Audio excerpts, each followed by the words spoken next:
Unwieldy big boy handhelds got you down? Not to worry, because today we're going small, real small.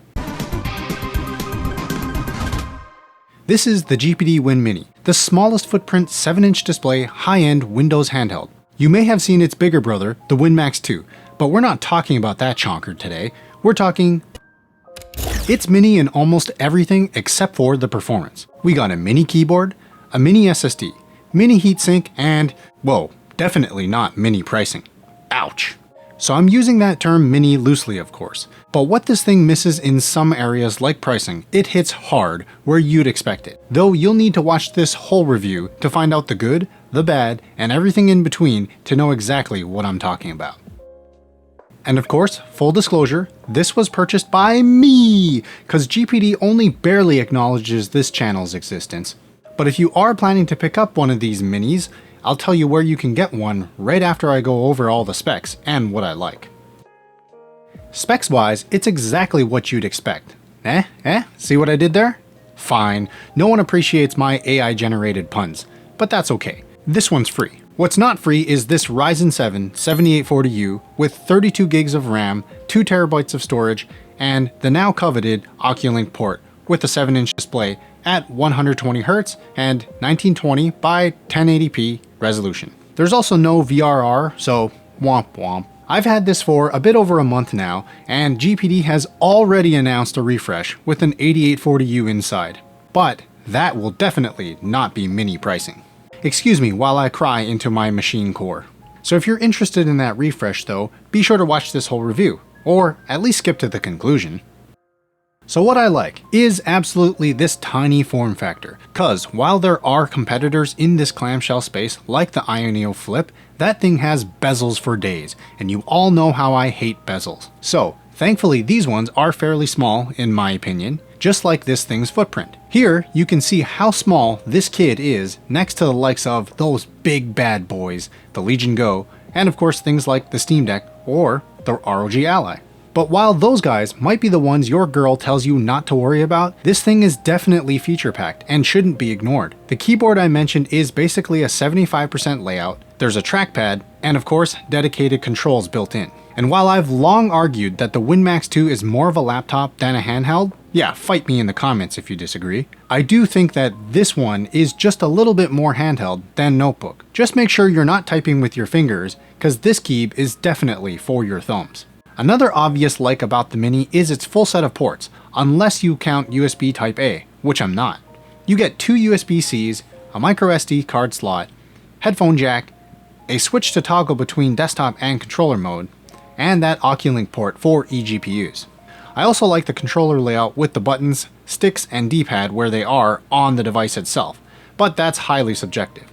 So let's keep with the theme and move over to what I don't like. The first thing is kind of obvious, and it would be nice to have more range and height for the analog sticks, but that is the trade-off you get with this type form factor. At least they're Hall sensors, I guess. Though the dead zones seem to be pretty damn large, I better recalibrate these things. Can it wait for a bit? I'm in the middle of some calibrations. Another thing I don't like is the speaker placement, as they basically go where your thumbs would be covering them. It's not a huge issue, it's just something I don't like. Just like my dislike for the lack of accessories, cause this clear hard shell I got, I had to pick up off of AliExpress separately, just like these controller covers to hide the fact that I'm a dirty gamer. So it would have been nice to have these available through GPD directly, as they weren't available at the time of backing. And who knows how many accessories a device like this will get with such a niche following.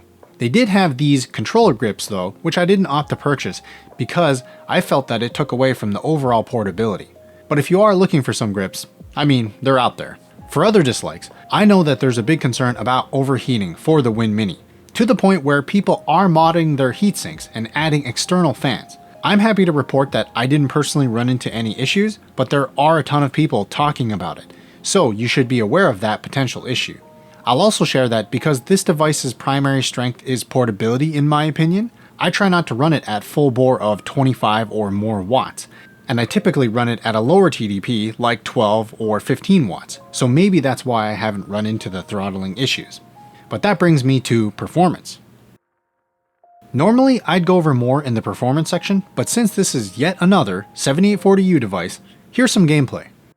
as we'd basically expect similar performance to devices of this class, like an ROG Ally or Legion Go, at least in the 12 to 20-ish watt range. And if you watch the intro, what do you mean you just skipped to this part? That hurts my feelings. If an AI had feelings anyway. The good news is that early leaks are suggesting an 8840U refresh isn't really going to outperform this device that much more. So maybe you can get one of these 7840Us on discount. As for using things like FSR3 or LukeFZ's mod, which I showcased in my full guide and encourage you to check out, you can run things like Cyberpunk at about 50 to 60 FPS, though it's not true 50 to 60 FPS. It feels better than a native 30, and it will get you around 3 hours of play with this tiny beast. And to me, that's amazing. On the flip side, if you are docked or hooked up to the wall, you can boost up the TDP to 25 to 28 watts and let it rip. And then you can tell me for sure whether or not there are overheating issues and if you burnt your house down or not.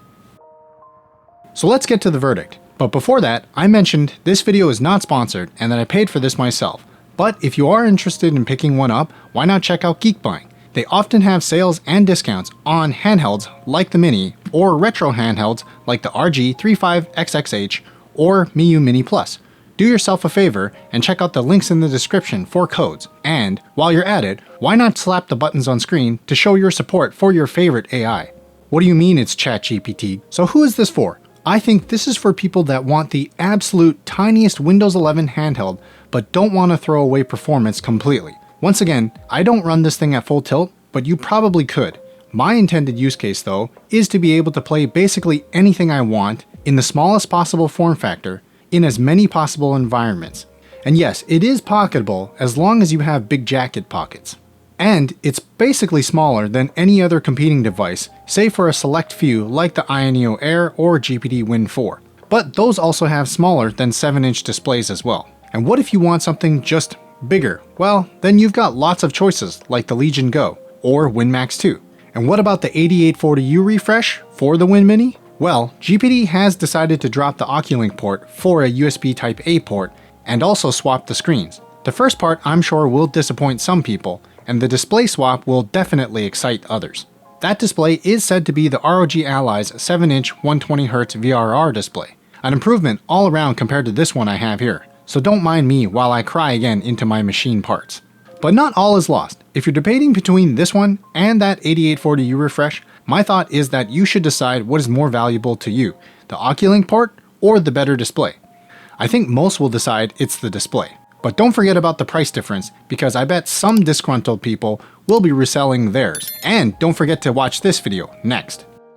GG.